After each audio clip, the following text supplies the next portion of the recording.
Dr. Amelia Vance never believed in fate. As a quantum physicist specializing in parallel universes, she knew better than most how chaotic and unpredictable reality could be. But when she stumbled upon a way to communicate across timelines, she began to question everything she thought she knew about destiny, free will, and the nature of existence itself. It all started on a rainy Tuesday in November 2045.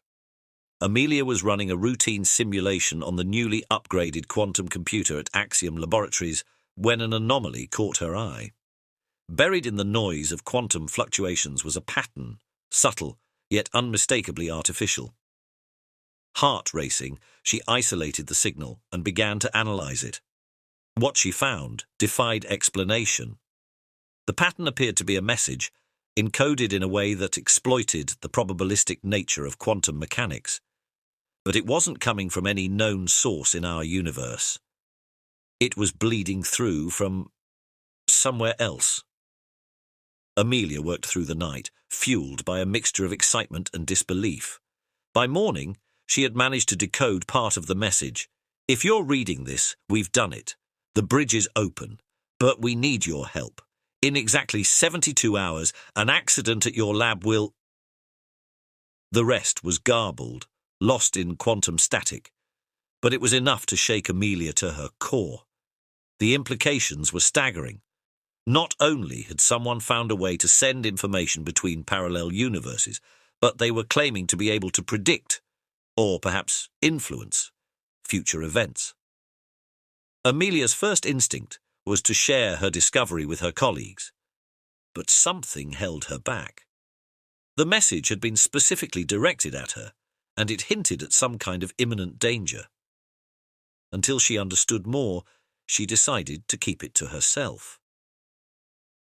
Over the next 3 days, Amelia barely left the lab. She refined her detection algorithms, searching for more cross-universal signals. Fragments of messages trickled in, each more puzzling than the last.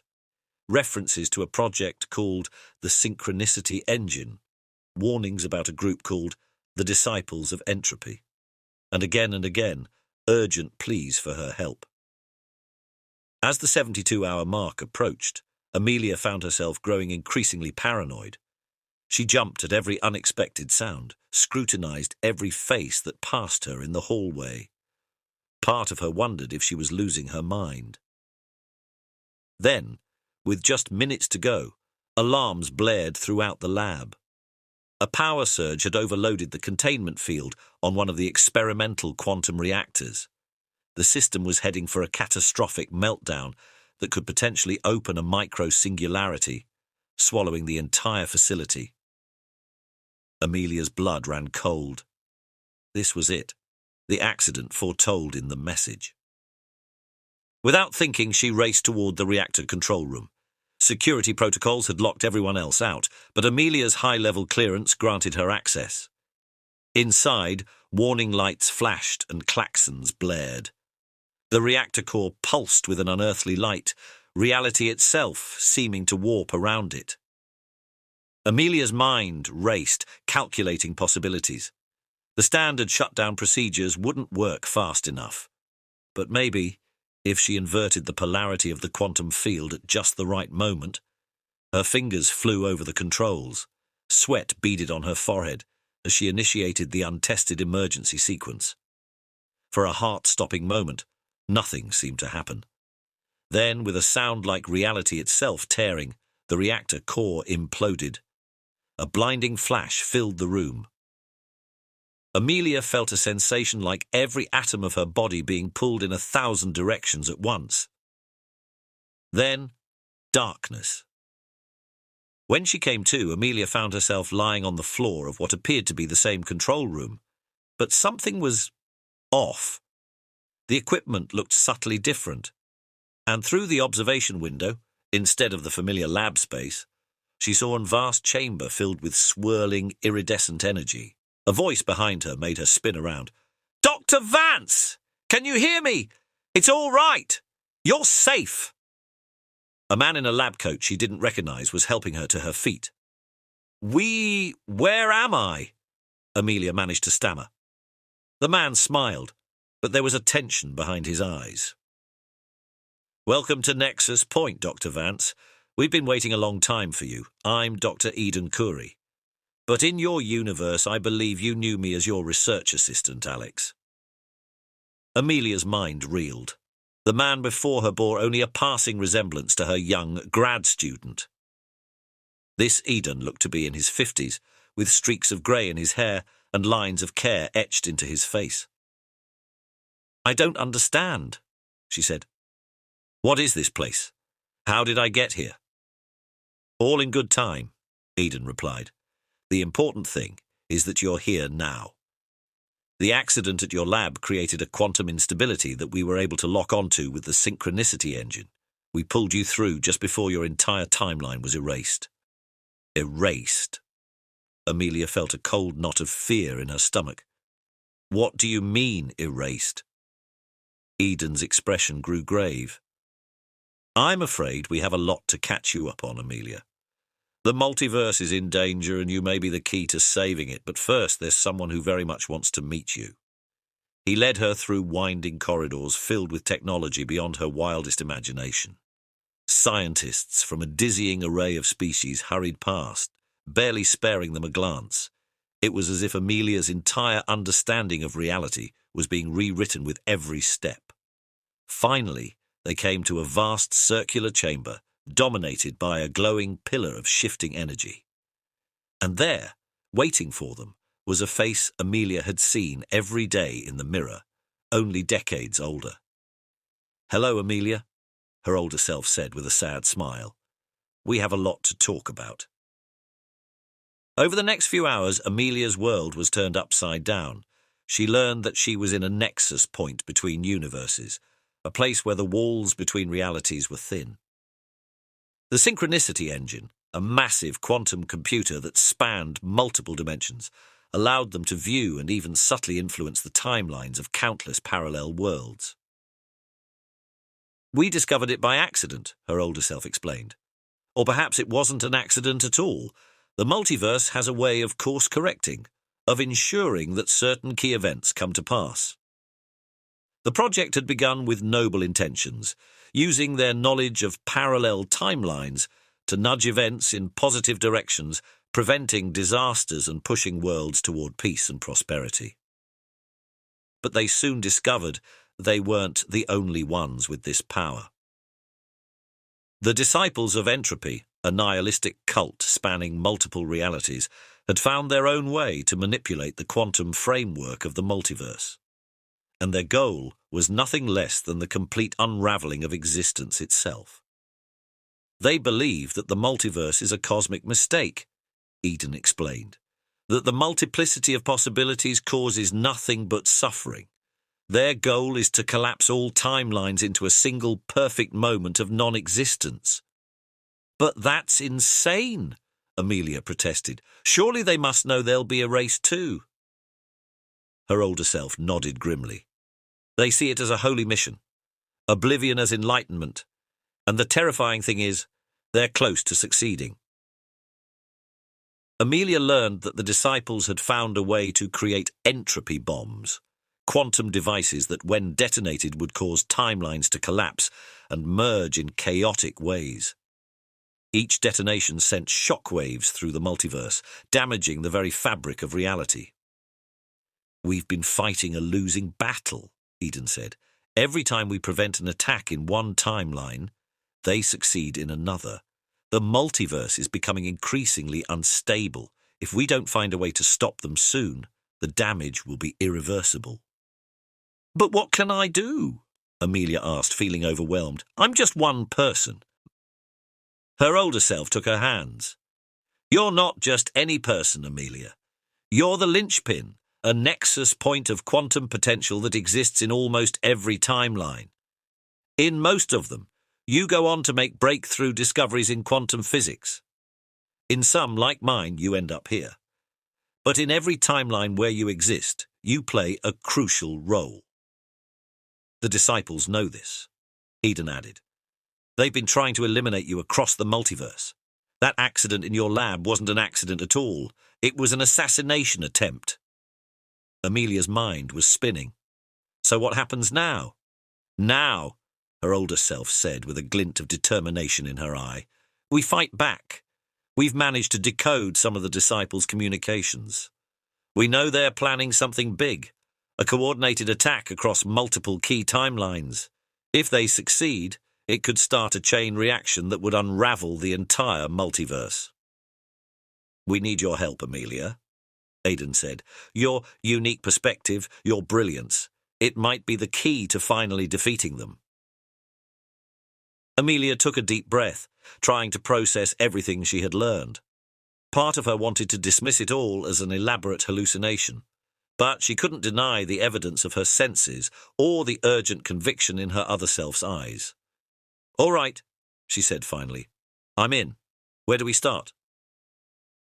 The next few weeks were a whirlwind of activity.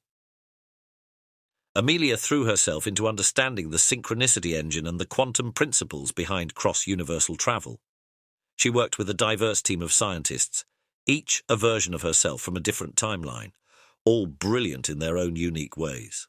Together, they made breakthroughs that would have taken years in a single universe. They developed new algorithms to predict entropy bomb detonations. They found ways to stabilize damaged areas of the multiverse.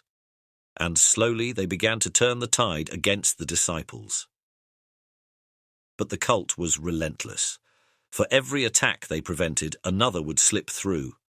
Amelia watched in horror as entire timelines winked out of existence, erased as if they had never been. The weight of what they were fighting for, the sum total of all possible realities, was almost too much to bear. Through it all, Amelia found herself growing closer to Eden. In quiet moments between crises, he told her about his own journey, how he had been recruited to the project in his timeline, his years of fighting what often seemed to be a hopeless battle. Despite the age gap between this version of him and the young assistant she had known, Amelia felt a deep connection. As the final confrontation with the disciples approached, Amelia made a startling discovery. Hidden in the quantum noise between universes, she found evidence of a guiding intelligence, something vaster and more ancient than humanity could comprehend. It seemed to be gently nudging events across the multiverse, not controlling, but subtly influencing the course of history. I don't think this is a coincidence, she told the others. Us finding the synchronicity engine, the disciples gaining their power at this same moment in cosmic history. What if it's all part of some larger plan? Her older self looked thoughtful. A cosmic test, perhaps, to see if life has the wisdom and compassion to be stewards of the multiverse. Or a cosmic immune system, Eden suggested, reality itself fighting back against the threat of total entropy. Whatever the truth, they all agreed it didn't change the immediacy of the threat they faced. The disciples were preparing for their masterstroke, simultaneous entropy bomb detonations across a dozen key timelines. If they succeeded, the chain reaction would be unstoppable. The defenders of the multiverse enacted their desperate plan. Using the synchronicity engine, they launched a coordinated defense across multiple realities. Amelia found herself shifting between timelines, advising alternate versions of herself, making split-second decisions that would determine the fate of entire universes. The battle raged across dimensions, each side exploiting the mind-bending possibilities of quantum mechanics. Amelia saw wonders and horrors beyond imagining, entire worlds reshaped in an instant, the laws of physics twisted into pretzels, the very stuff of reality used as both weapon and shield. In the end, it came down to a single moment. Amelia faced off against the leader of the disciples, a twisted version of herself from a timeline of unimaginable suffering. As realities crumbled around them, Amelia realized that force alone wouldn't win the day. Instead, she reached out to her alternate self with compassion and understanding. I know your pain, she said. I've seen the suffering that exists across the multiverse, but there's beauty too, and hope. Trillions of lives, each unique, each precious. We can't erase all of that. Please, help me save it. For a moment that stretched into eternity, the fate of all existence hung in the balance. Then slowly, the disciple lowered her weapon. "Show me," she whispered. "Show me that it's worth saving." In that instant of connection, Amelia felt the guiding intelligence she had glimpsed before. A sense of vast approval washed over her, and she knew that humanity, across all its myriad incarnations, had passed some cosmic test. The crisis was averted, but the work was far from over. As the multiverse slowly stabilized, Amelia and her allies turned their attention to healing the damage that had been done. It would take eons, but they had all of time and space to work with. Amelia knew she could never return to her original timeline. That reality, like so many others, had been lost in the cosmic struggle. But as she looked out at the swirling quantum foam of the multiverse, teeming with infinite possibilities, she felt a profound sense of hope. She turned to Eden, taking his hand. "What now?" she asked. He smiled. "Now, we explore. There are wonders out there beyond imagining, countless civilizations to meet, endless mysteries to unravel. The multiverse is vast, and we've been given the chance to be its caretakers." Amelia nodded, a thrill of excitement coursing through her. She had started this journey as a scientist seeking knowledge. She had become a warrior fighting for the fate of all existence. And now she and her fellow travelers would become something new, guardians and explorers of the infinite. As she took her first step into the unknown, Amelia felt that guiding intelligence again, not as something external, but as a part of herself, and of every conscious being across the multiverse. She understood then that the synchronicity engine wasn't just a machine. It was life itself, endlessly creating, endlessly connecting, weaving the grand tapestry of existence. And in that moment, Dr. Amelia Vance, quantum physicist, multiversal hero, nexus of infinite potential, knew that the greatest adventure of all was just beginning.